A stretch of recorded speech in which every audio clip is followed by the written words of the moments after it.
Ladies and gentlemen, on behalf of my delegation, I would like to thank Deputy Minister Rovena Voda for the excellent reception today and the very fruitful discussion that we shared. This is my first visit to this beautiful country, which many of my fellow countrymen know from the peace mission of the famous Majorit Tomson just after your independence in 1914. Certainly for some of my delegation members and I, Tomson's mission is of particular appeal. Just like Brigadier General Marty Messerschmidt, whom I brought with me, Tomson was a senior officer of our gendarmerie, the Royal Netherlands Marechaussee. And just like me, Tomson was a former member of parliament, a liberal moreover. Before my consultation with Deputy Minister Voda, I visited the border facilities at Rinas Airport. After this press conference, I will meet officials of the state police and border police.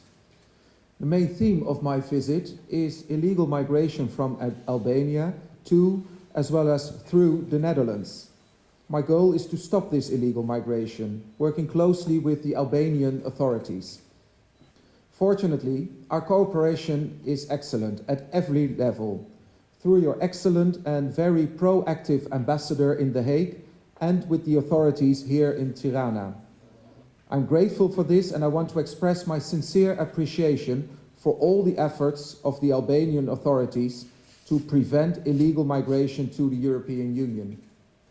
For example, through improved border controls, both in and out of the country, and by raising awareness by conducting information campaigns aimed at potential migrants.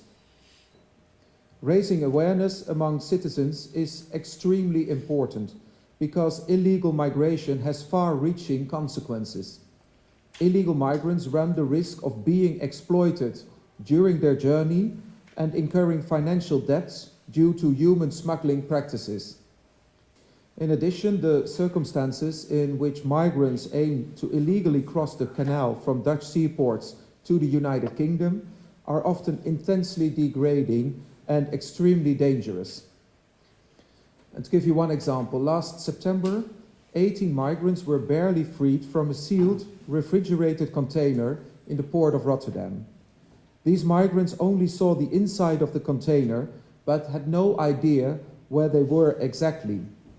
Eventually, the emergency services were able to trace the location using the GPS data from a mobile phone.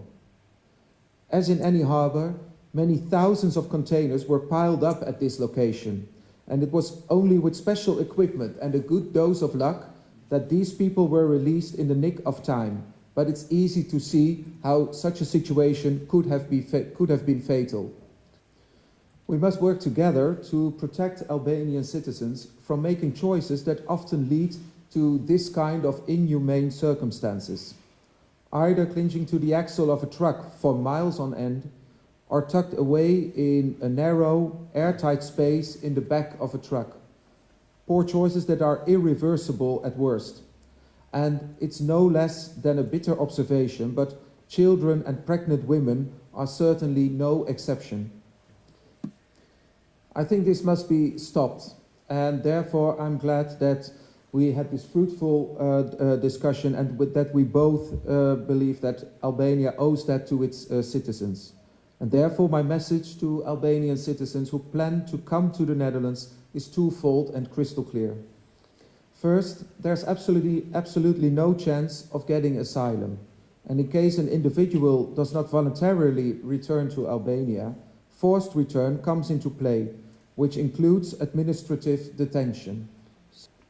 And second, for those who even slightly consider to illegally cross the canal from Dutch seaports to the United Kingdom, any attempt to illegally cross the channel leads to a one-way ticket to Albania and a two-year entry ban for the Schengen zone.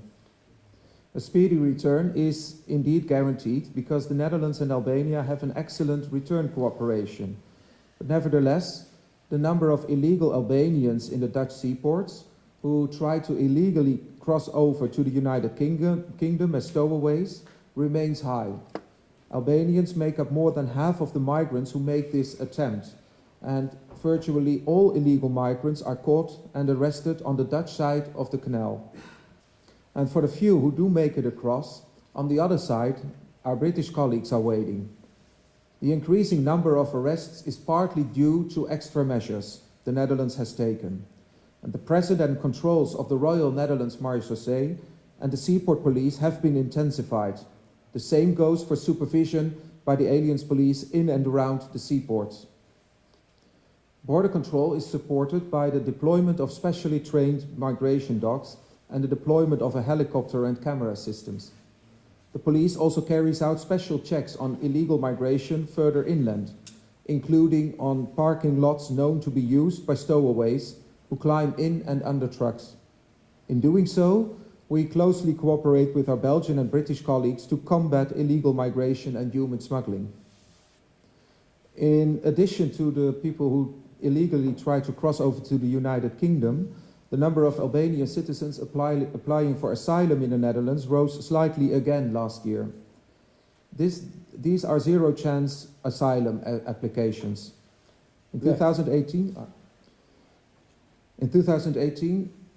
virtually all asylum applications by Albanian citizens were turned down because, after all, Albania is classified as a safe country, and poverty or lack of confidence in the future is no ground for asylum. Asylum applications from citizens of safe countries of origin are processed with priority, after which the individual concerned is quickly sent back. Even in the case of an appeal, the whole procedure can be finalized within 8 weeks. To conclude, my aim is that I really try to avoid that people end up in a very horrible situation. And to conclude, I would like to thank Minister Rovena Voda. I'm looking forward to continue our excellent return cooperation, and I'm very glad that we are partners in fighting the business of human traffickers by whom people often end up in very, very miserable situations. It's two questions, I think, in your question. The first is perhaps the reason why people are so concerned about, for instance, the stowaways in the Netherlands. And that has to do, for instance, that it's not only the stowaway who has been picked out of a truck, but it also causes a lot of concern, for instance, to transport companies. And that's why so many of the stories of stowaways end up on the front pages of newspapers, because the transport companies risk to lose their goods because they have to be thrown away when people are being caught in a truck, and the damage it gives to the truck or to the lorry or to the container. And that's the reason why every now and then there's also discussion about the visa mechanism. But the official position of the Netherlands is that we will go on with the freedom of visa issuance, but that we